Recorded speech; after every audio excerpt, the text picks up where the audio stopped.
অনেক দর্শক জানতে চেয়েছে যে মাহিন্দ্রা হারভেস্টার যে নতুন লঞ্চ হলো গাড়িটা কেমন চলছে। তাদের সকলকে জানায় গাড়িটা খুব ভালো বাজার করেছে। গাড়িটা অনেক গাড়ি মালিক এই মাহিন্দ্রা হারভেস্টার যারা নতুন নিয়েছে এই সিজনে অনেকে 400 ঘন্টারও বেশি কাজ করেছে। তো 400 ঘন্টার মধ্যে কোনো রকম কিছু খারাপ হয়নি বা কোনো সার্ভিসের প্রয়োজন হয়নি। শুধু ফার্স্ট সার্ভিস যেটা হয় 50 ঘন্টা তেল মোবিল চেঞ্জ করা, সেটাই করতে হয়েছে। তারপরে আর তেমন কিছু দরকার হয়নি মিস্ত্রির।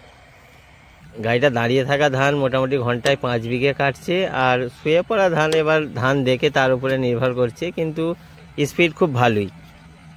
চাষিদের মুখে তো খুব প্রশংসিত হচ্ছে। মাহিন্দ্রা যেমন নাম, ঠিক নামের মতোই কামটাও বজায় রেখেছে।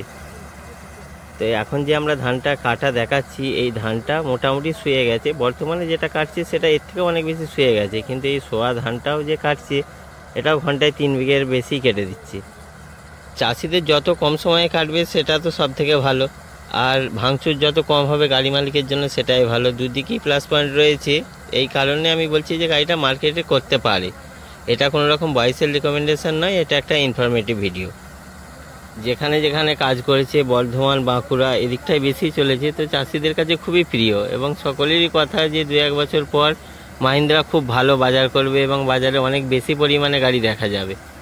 তার মানে এই তো নয় যে অন্য গাড়ি বন্ধ হয়ে যাবে। আরও গাড়ি যেমন আছে, এ যদি সার্ভিস ভালো দেয়, সময় কম লাগে, সব কিছু ভালো থাকে, অবশ্যই চলবে।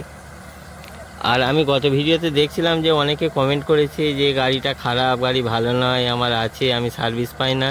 সার্ভিস পান না এটা তো সার্ভিস সেন্টারের প্রবলেম। যেখান থেকে আপনি গাড়ি কিনেছেন তাদের কারণ, এটা গাড়ি খারাপের কারণ তো এটা নয়। এবার গাড়ি খারাপ হবে না এই ধরনের কোনো কিছু নেই, কিন্তু গাড়ি খারাপ হলে তাড়াতাড়ি সারাতে হবে। অল্প দিনের কাজ, যত তাড়াতাড়ি সারানো যায় সেটাই ভালো। আর আপনারা যখন সার্ভিস পাচ্ছেন না, আপনারা কমপ্লেন করেননি কেন? যে অ্যাপটা দেওয়া হয় বা যে সার্ভিস সেন্টারের নাম্বার দেওয়া হয়, সেই নাম্বারে কমপ্লেন করলে 24 ঘন্টার মধ্যে আপনার গাড়ি সার্ভিস দিতেই হবে। এবং যদি পার্টস নাও থাকে, নতুন গাড়ি থেকে খুলে আপনার গাড়িতে লাগিয়ে দিতে বাধ্য কোম্পানি। ওই অ্যাপে কমপ্লেন করুন আপনি। এই গাড়িটা সম্বন্ধে আমি যে যে কথাগুলো বলেছি এগুলো সম্পূর্ণ আমার নিজের কথা বা আমার মনের কথা। আমি কোনো কোম্পানির লোক নয় বা কারোর সঙ্গে কোনো রকম পয়সা খেয়ে যে তার হয়ে ভালো বলছি সেটা না। আমি যেটা নিজের চোখে দেখেছি আমি সেটাই বলেছি। হতে পারে আমার কথাটা ভুল, কিন্তু আমার কথা যদি ভুল হয় তাহলে আপনারা আমাকে ধরিয়ে দেবেন।